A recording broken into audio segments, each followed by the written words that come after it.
Assalamualaikum warahmatullahi wabarakatuh. Perkenalkan, nama saya Intan Nurul Khotimah dengan NIM 12420303063. Video ini dibuat untuk memenuhi tugas ujian akhir semester 2 pada mata kuliah Pancasila. Nah, soal yang pertama yaitu bagaimana Indonesia mengelola geopolitiknya sehingga dapat bermanfaat bagi rakyatnya. Cara Indonesia mengelola geopolitiknya agar bermanfaat bagi rakyatnya dengan cara yang pertama, menghadapi tantangan global seperti persaingan dan sengketa wilayah. Indonesia memerlukan kebijakan luar negeri yang fleksibel, diplomasi yang kuat, dan pertahanan yang kokoh, terutama di laut dan perbatasan untuk menjaga stabilitas dan kedaulatan.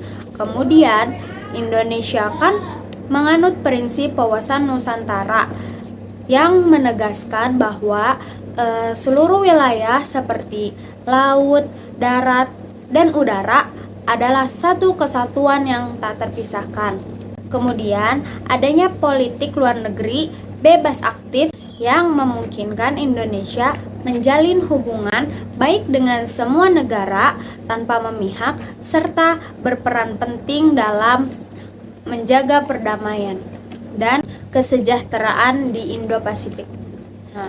Dan potensi maritim di Indonesia kan sangat besar dengan pemerintah mendorong ekonomi kelautan dan ekonomi biru hijau untuk kesejahteraan masyarakat pesisir dan ketahanan pangan. Kemudian soal nomor 2 itu apa yang dilakukan pemerintah untuk meningkatkan kualitas geopolitik dan geostrategi negara Indonesia. Yang harus dilakukan pemerintah untuk meningkatkan kualitas geopolitik dan geostrategis negara Indonesia yaitu yang pertama, memperkuat otonomi daerah. Nah, daerah harus bisa mengelola wilayah dan sumber daya mereka sendiri dengan baik. Nah, dengan begitu, daerah bisa lebih cepat dan tepat merespon masalah atau peluang yang ada. Kemudian, yang kedua, menjadikan Pancasila sebagai landasan utama dalam kebijakan dan meningkatkan ketahanan nasional Indonesia ini perlu memperkuat diri dari 5 aspek utama, yaitu yang pertama, cara berpikir, kemudian sistem pemerintahan, ekonomi, budaya, dan pertahanan keamanan. Kemudian soal nomor 3 yaitu pengertian geostrategis dan jelaskan hubungannya dengan geopolitik. Geostrategis adalah cara suatu negara merancang dan menjalankan strategi baik di bidang militer, ekonomi, ataupun diplomasi dengan memanfaatkan lokasi geografis, batas wilayah, kekayaan alam, dan jalur perdagangan yang dimilikinya. Geostrategi dan geopolitik memiliki dua konsep yang saling berkaitan. Hubungan keduanya adalah geopolitik memberi dasar analisis dan arah kebijakan, sedangkan geostrategis yang melaksanakan kebijakan tersebut seperti melalui pembangunan dan diplomasi pertahanan. Kemudian soal nomor 4 yaitu apa saja contoh nyata dari penerapan geostrategi yang dilakukan di Indonesia.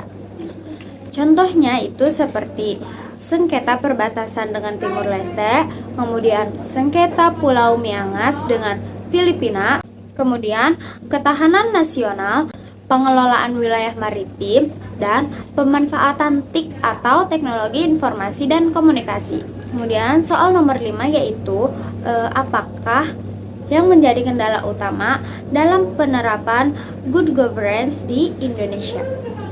Nah, kendala utama penerapan good governance di Indonesia adalah korupsi yang masih meluas.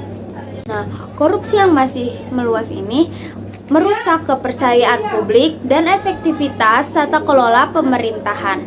Kemudian, selain korupsi yang masih meluas, ada juga melemahnya penegakan hukum dan regulasi. Kemudian, kurangnya partisipasi publik dan birokrasi yang kaku dan lamban. Dan soal yang terakhir yaitu sebutkan contoh beragama yang berlebihan, kemudian sebutkan contoh sikap ekstrim beragama, dan di mana posisi orang moderat di antara dua kutub. Contoh beragama yang berlebihan itu seperti menolak toleransi terhadap penganut agama atau keyakinan lain.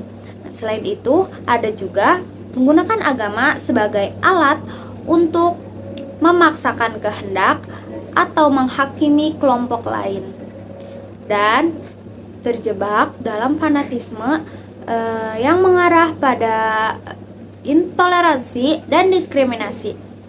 Kemudian, contoh sikap ekstrim beragama seperti ada suatu kelompok yang mengkafirkan orang lain secara sembarangan dan menghalalkan darah mereka.